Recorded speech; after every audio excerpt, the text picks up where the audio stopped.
Hi, it's Ellen McCauley. I'm in Syracuse, New York at Pray It Off. Last week, I know I'm the facilitator of the group, but again, I am a member, a card-carrying member who needs this group desperately. I got a lot out of last week, a lot out of it, out of letting go. Letting go. And anyone who wasn't here last week, if you can watch the blogs, believe me, there's some powerful materials about letting go. And one of the things I want to share with you is a little personal. Went to confession, and I said to the priest, one of my biggest problems, and I'm talking Saturday, after letting go, not 20 years ago, Saturday, and I said, one of my biggest problems is that I have a trouble letting go of the sins of my past life. And I didn't murder anyone, but anybody who's my age knows that there's things that you regret so desperately when you were separated from God. And I said, I'm having a hard time. He goes, did you make a good confession over the years? I'm like, yeah. And he goes, you don't repeat the same sins at confession. God forgives you. He goes, I want you to go home and read Psalm 32. I want you to know, I went to my seat, we were there very early, and I didn't even wait till I got home. Now, one thing you can't find in a Catholic church is Bible, right? So I took out my phone, it was early, and I snuck down so no one thought I was texting my boyfriend or something. I got way down, and I Googled Psalm 32, and I read it right there in church. And I want to share it with you today, especially when we talked about letting go. Because God says, blessed is the one whose fault is removed, whose sin is forgiven. And then the writer of Psalm 32 says, I kept my sin silent, and I withered, and I wasted away. But I declared my sin to you. My guilt I did not hide. I confessed my transgression to the Lord, and you took away the guilt of my sin. We need to let it go. Let go of the mistakes when we weren't perfect.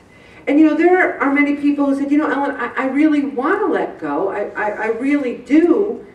And I look at our weight loss group, and I say, we're here every week talking about losing weight.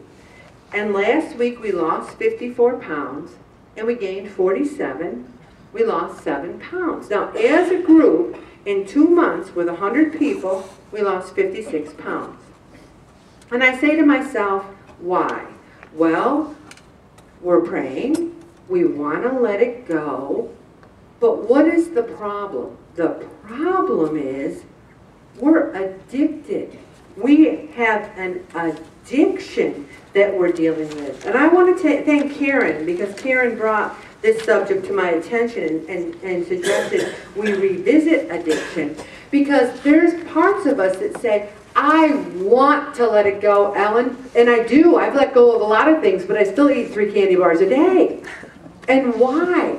Because we're addicted to that sugar, that fat, that salt. It is our crack cocaine. It is our pack of cigarettes. It is our bottle of whiskey. We are addicted. And if we let go of some of the issues that we have, then we need to let go of our habits and our addictions. A habit sounds rather benign, doesn't it? Oh, it's a habit. Many of us, it isn't a habit to have that pizza every other day. We are addicted to it. If we take it away, there's people here who should have given up candy for Lent, and they didn't, because they're addicted to it. They're thinking about the Peeps right now. They're thinking about the Cadbury eggs. Oh my gosh, how can I give that up? Oh, Cadbury eggs. So what do? Here we are addicted. I was addicted to Lay's potato chips, the Ruffles. I've told you that many times. It was an addiction. An addiction. Now, many of us can get rid of our addictions cold turkey. Bob and I smoke like fiends. Then we had a baby, 41 years old. I said, I guess we better take care of ourselves. We got a baby now. We got to quit smoking. He went cold turkey like that. an addiction. Now, he was smoking Pall Mall non-filters when I met him. And the first thing I did was, oh no, honey, you want to date me, you better get a filter. I mean, at least I did that. So we went to filters. But me, oh, I struggled. I had to go to the doctors. Every kind of smoking cessation aid there was, I had to have because I was so addicted. It was very difficult for me, and I ended up becoming addicted to chewing gum, which I chew from the minute I get up in the morning to the minute I go to bed at night. My doctor says, so what? It's gum. Bob used the cold turkey, I used the replacement. But what we're going to have to talk about here, and if you have to have a half a bagel for breakfast every day and you replace it with a banana, then you say to yourself, I have to have a banana. There's no problem with being addicted to bananas. Who in this group is addicted to asparagus? Raise your hand. All right, we have one person that's addicted to asparagus. They gotta have it. Now, Mark, do you fantasize about it and you want to have it? You lay in bed and think, if I don't have asparagus, I would say he likes it a lot, wouldn't you? I don't know about addicted. So, do you eat when you're not hungry? Do you want and tried so many times to lose weight? Do you end up eating more than when you planned when you start eating certain foods? Do you put your hand in the Cadbury Egg Minis and have one, then another, then another? Do you keep eating these foods even when you're no longer hungry? Have you ever eaten to the point where you felt ill? Ill! Do you worry about not eating certain types of foods or worry about cutting down on certain types of foods?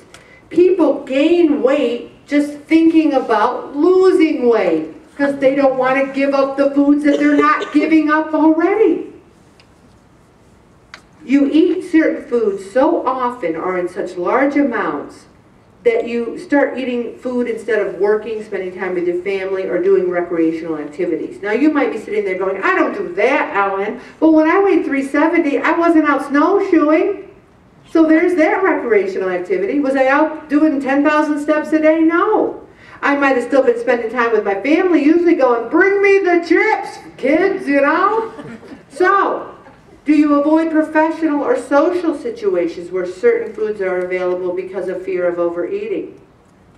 Do you have trouble effectively performing your job or your school because of food or eating? Now, some of these might be more dramatic.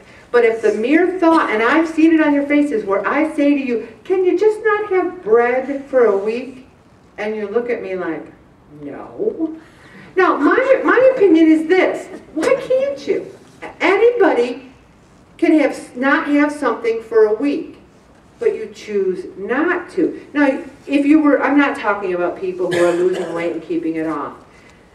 If you even begin to think of giving up one of these food items, do you have anxiety or agitation or other physical symptoms? I've had people tell me, I had to have chocolate, I had to. And I've never been addicted to chocolate, but I can put that same addiction to the chips, to something else like that. Now, though at the same time that you're addicted to this food, salt, sugar, fat, do you suffer depression, anxiety, self-loathing, and guilt about it?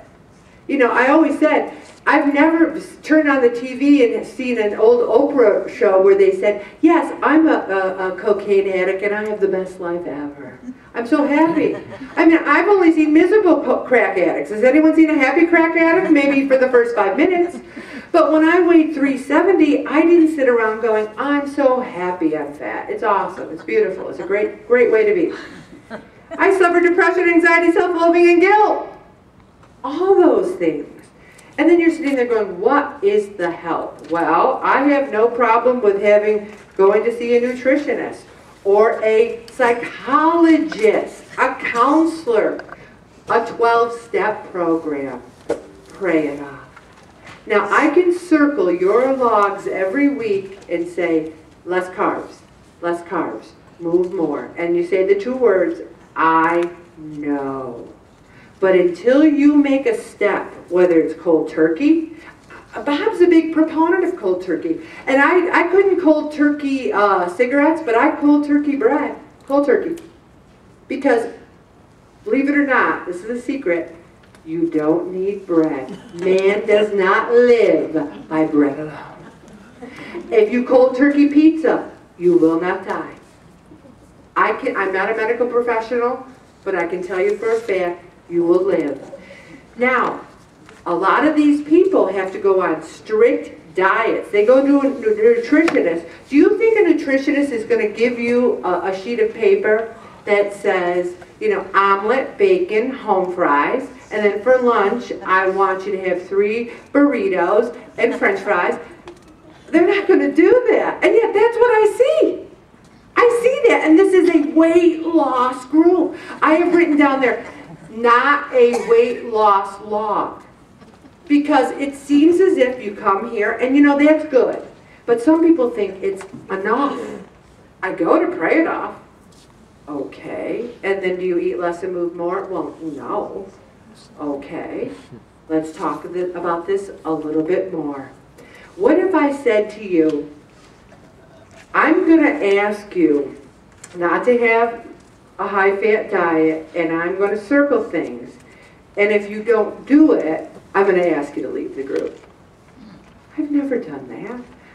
Now, you might say, well, it was my birthday or Christmas. I'm talking about consistently, week after week after week, not eating less, not moving more, eating a whole pizza and drinking a 20-pack of beer. I see that. The reason I never ask anyone to leave the group is because I see that as a problem. You have a problem, whether it's psychological, emotional, and that's why we have different topics every week about letting go, about breaking the addiction. Because you're here, so it must mean you want to lose weight. I'm never going to ask someone to leave the group because you had Chinese food every day last week. But I will say, unless we change our addictions, we will not be able to lose weight. I'm going to stop right there, Bob.